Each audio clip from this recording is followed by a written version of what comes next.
Hello again. My name is Emma. Welcome to my channel. Anyway, kind of disappointed this morning because I was looking at my bucket of the cookies that I had made, and I realized that I didn't make the ugly sweater cookies. And I'm like, oh my God. And I really wanted to do those this year. I really did. But I don't know. I even had the cookie cutter because when I saw it, I made sure, to buy it. And it came with a set with a squirrel and a fox, but the reason I got it was because of the sweater. And I was like, I definitely have to make some of those for Christmas, the ugly sweater cookies. But I, totally forgot. Whether I'll make a batch and make some, I'm not really sure. And if I do, it'll probably be like after Christmas. Even though I really did want them for this, for this holiday. If I could squeeze it in, I will, but I'm not really sure about it. These are the colors that I'll be using. Blue, I could finish them using this, that's for sure, just to get rid of it. And yeah, so those are all the cookies I made so far. I still have more to go. I still have the bells that I have to finish decorating, and I'll be making some chocolate chip cookies and the almonds. So those two, and maybe a batch of the ugly sweaters. So, but we'll see what happens. Okay, so let's jump on over here. Because that is okay. Because today, oh, I think I could have sworn I seen some already. Today is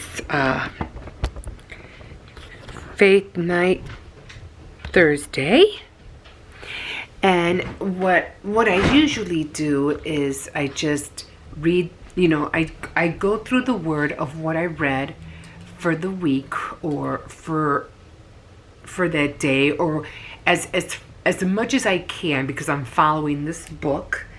Let me see if I can grab it. I'm following this book, which is called this one right here, and it's the Bible in 52 weeks, a year-long Bible study for women. But I don't follow it every day. I try to, but if I miss a day or so, I'll still try to jump on and catch up. And so far, I'm doing pretty good. I'm already on week, what is that? I'm already on week 14. So I don't know if I'll be able to finish it out throughout the year. I really don't care to neither, because I want to do it slowly at my pace.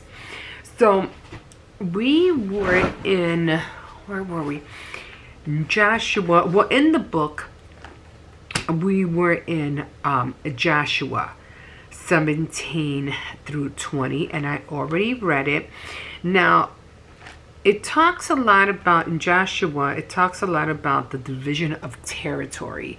I think when Joshua took over after Moses died, he had to worry about all the so-called tribes, and how they were going to be spread out, and who was going to get what, and what part of the promised land was going to go to who, and the possessions, and all that. And it was weird because back then, I don't know, they really, when they went in to take over a territory or a city, or they were ruthless.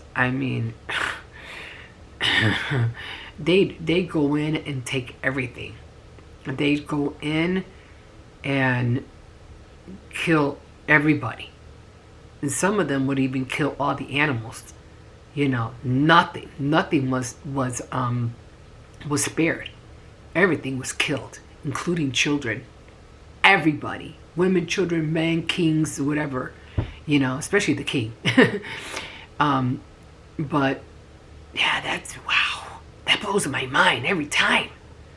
I'm like, Jeez, can you imagine somebody coming into your house and with a sword or whatever and just all of you? Holy Toledo. Thank God we don't live in those days anymore. Thank you, Lord. Thank you. Oh my God, thank you, Jesus. But I'm so glad I didn't live in those generations. But that's what they did. That's what they did. And they would take over, like I said, tribes and cities. And then they would, Joshua would say, okay, well, you get this place, and you get this territory, and you get that territory, and it would belong to the son of Naphtali, or it will be assigned to Issachar, and Asher, or assigned to Zebulun, or assigned to Simeon, or assigned to Benjamin, and they would just go on with all these names. I swear I need somebody to verbalize all these names for me, because I'm just trying to pronounce them. Not that I could really pronounce the name. Zemaramian,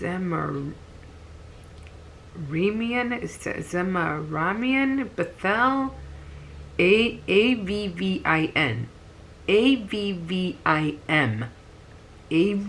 Avim, Farah, Ophrah, oh my God, Beroth, Melada, Hasar, Sheba,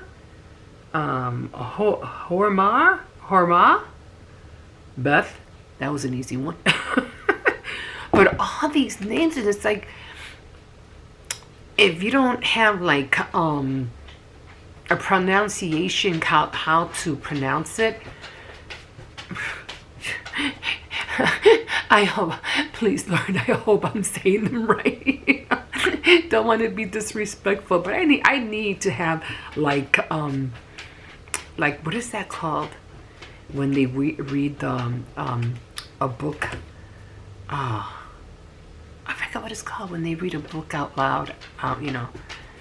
Yeah, I know what you're talking. I know you know what I'm talking about. When they read something out loud and you listen to it like on your phone or on your earphones. I forget what it's called. But that's what I need, because I need to learn how to pronounce these names. Holy Toledo. But so anyway, yeah. So I was reading Joshua 17 to 20. So I already checked it off. I have to check it off in my book that I already read it. That's the week that I'm going to be on, week 14. And yeah, and my puppy always comes over here when he hears me talking. He's like, oh, she's talking again. Yeah, I'm talking to the camera. Okay? I'm talking to the camera. So, yeah. So, again, there wasn't really anything to really pinpoint. No, like sometimes you'll read a chapter and it'll give you a verse, something that you can resonate with, or something that you'll say, oh, that's a good verse to remember, I'm going to write it down. I mean, there wasn't really anything. I don't think I really underlined anything. What did I underline? I did underline something. It was all the way in the beginning, I think. Yeah, I underlined something about, I don't know, they had these families, Manasseh, and he didn't have any sons, but he had all these daughters, and all these daughters, they said didn't have any sons but only daughters, and their names were Noah, Mala, Hoglia, Haglia, Milkai, Tirzah, I mean, Elysia. Anyway, these names are like, but yeah, and then what did I underline? So he had all these daughters, and I was like, and I remember reading scriptures about daughters, where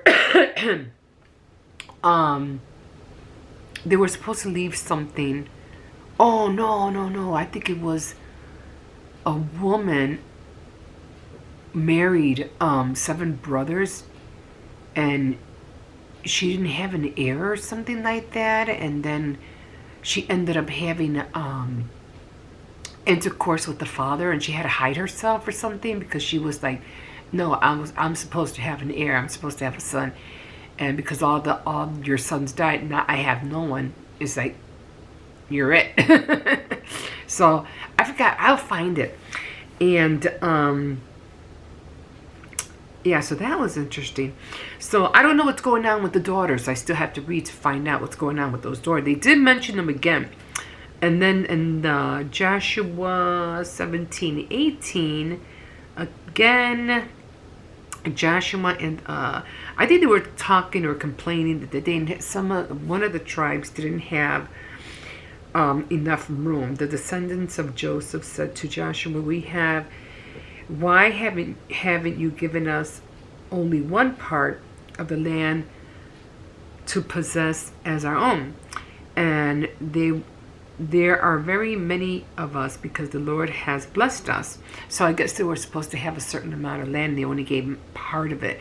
And Joshua answered, if there are so many of you and the hill country of Ephraim is too small for you, then go into the forest and clear ground for yourselves in the land of the Perizzites and the Rephaim.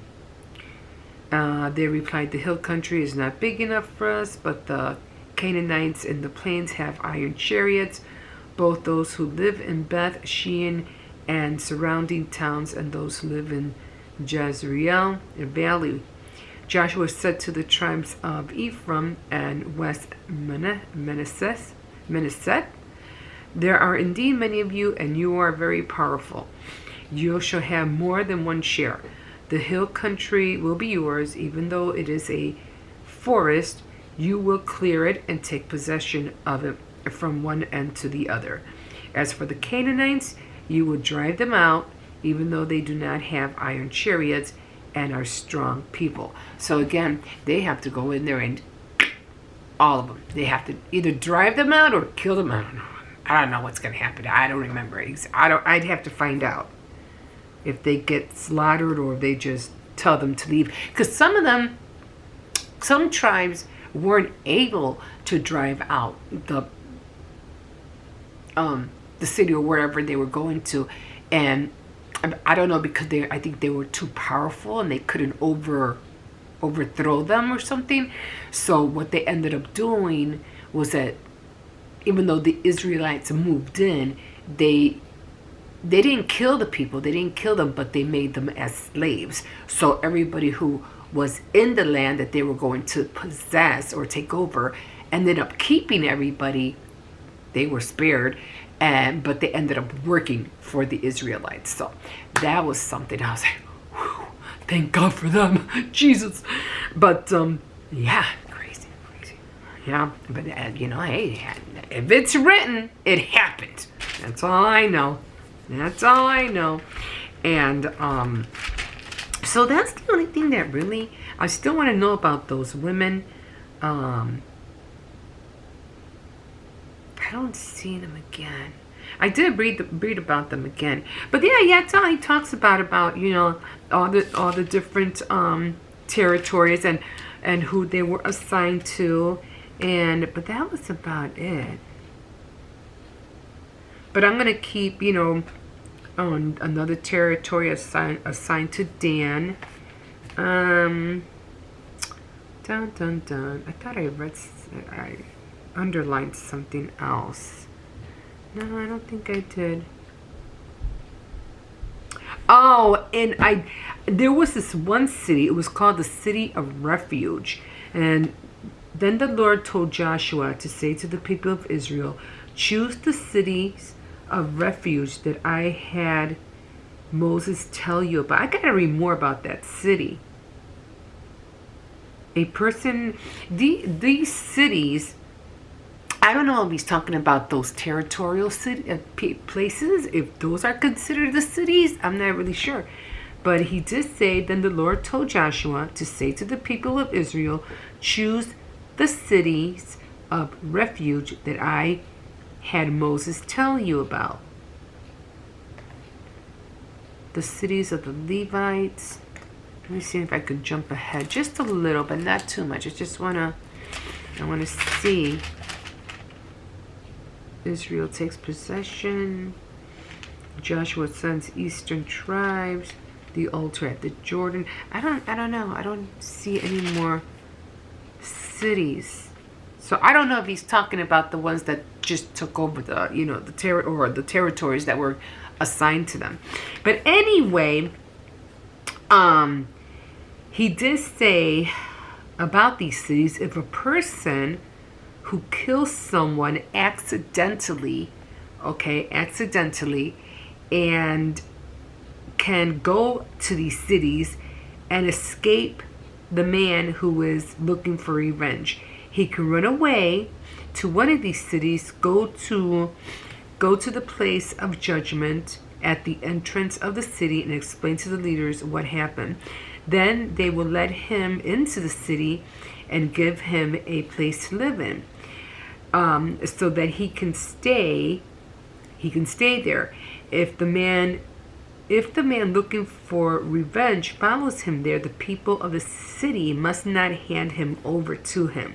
They must protect him because he killed the person on accident and not out of anger.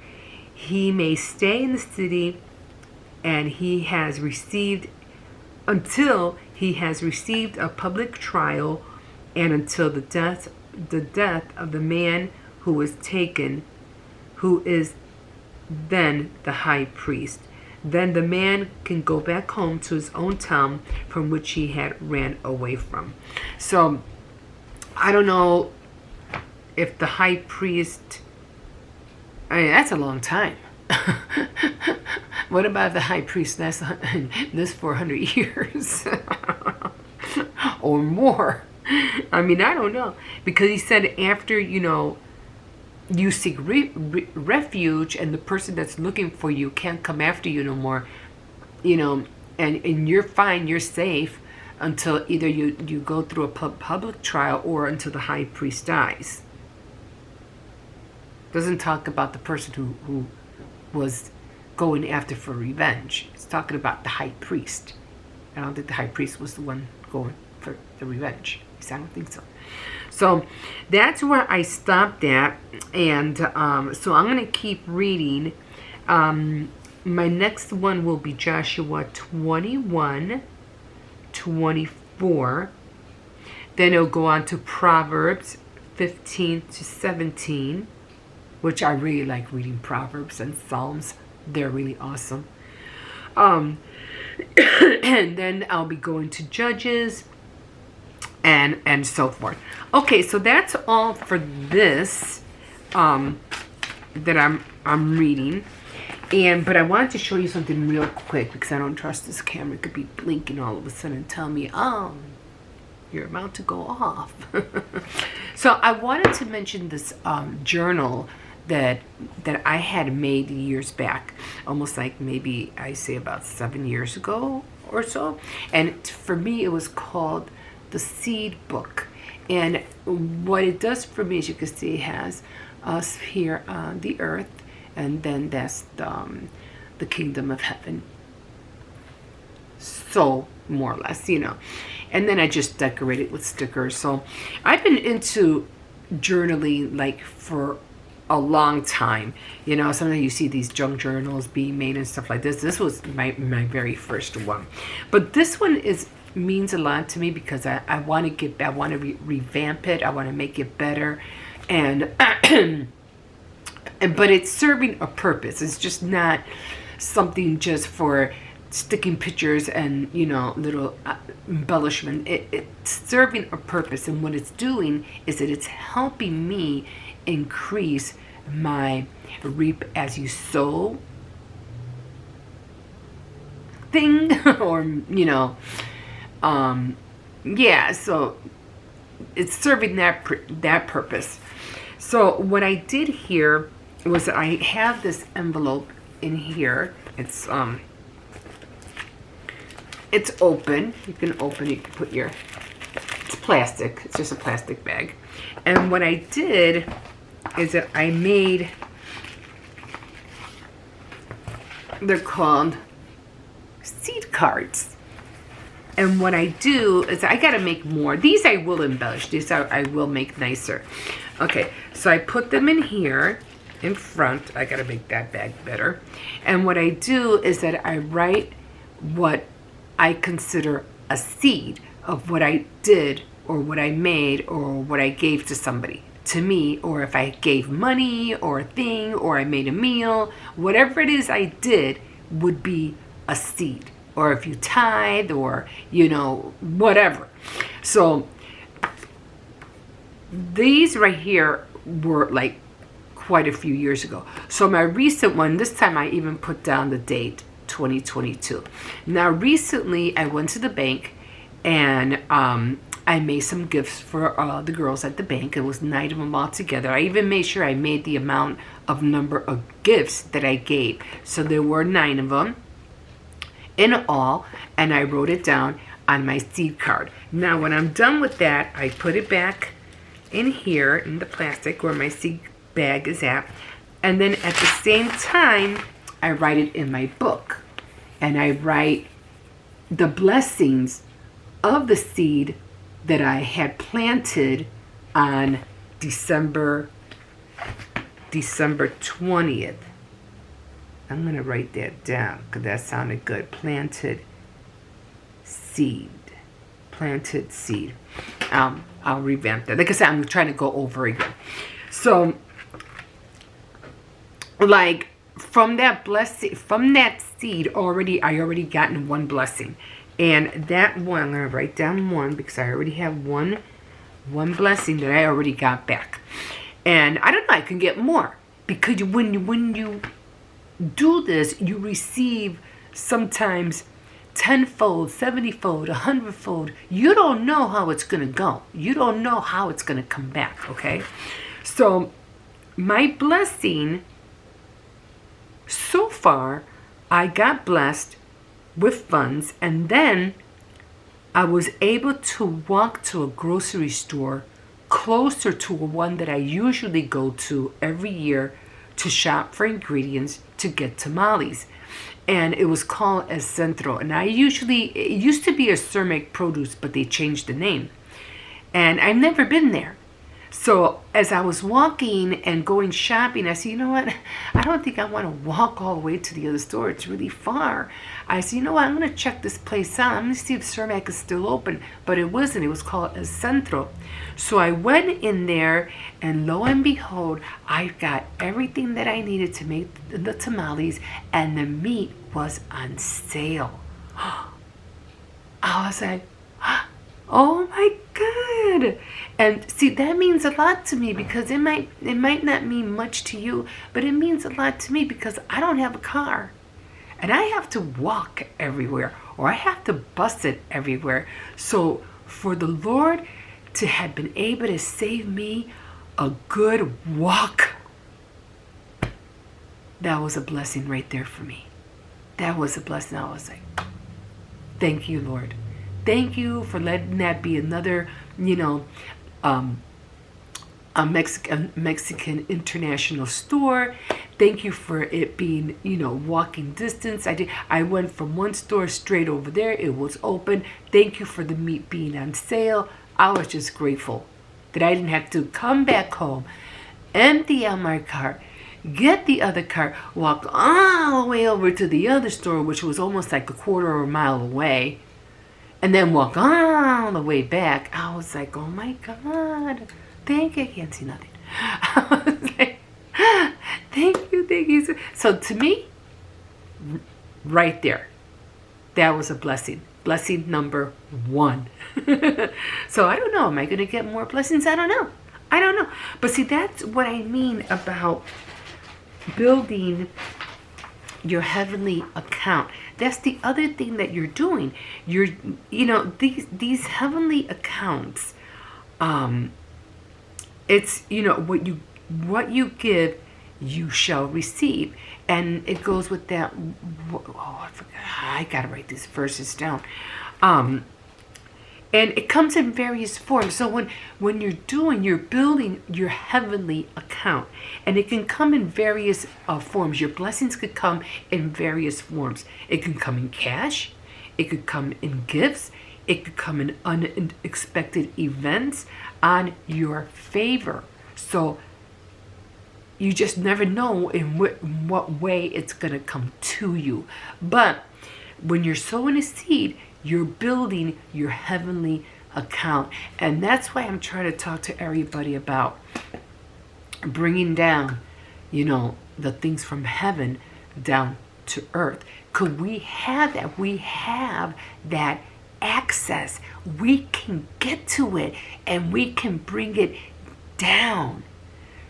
And I'll talk to you more about that because I am like really, really excited about this.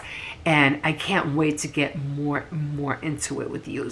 So, okay, but because I have a lot more cookies I have to make, I still have to wrap up gifts, but I'll definitely, I'm so sorry, I do sound congested because last week I wanted to be on here last Thursday, but I was so sick, so sick, and I didn't want to miss today. So Jesus is the reason for the season. Did I say that right? So have all of you such a merry Christmas, and be safe, and God bless you all. And don't forget to like a fish in the sea. I'm glad you caught me. And don't forget to like, subscribe, and definitely comment. And I'll definitely see you here tomorrow, Friday. Yeah, paper down. What is it? Oh my God. Writing these things down. I don't know where I put my phone. I think it's paper craft or paper doll something. Okay, so guys, be blessed. And I know we're going to get blessed even more. Okay, guys, just hang in there. It's coming your way. It's coming your way because we're giving. It's also a season of giving. One way or another, God made sure you're going to give somebody to somebody so I can bless you. And we're doing just that, guys. We're doing just that. Okay, guys, I got to go. Again, we'll see you later. Have a nice holiday.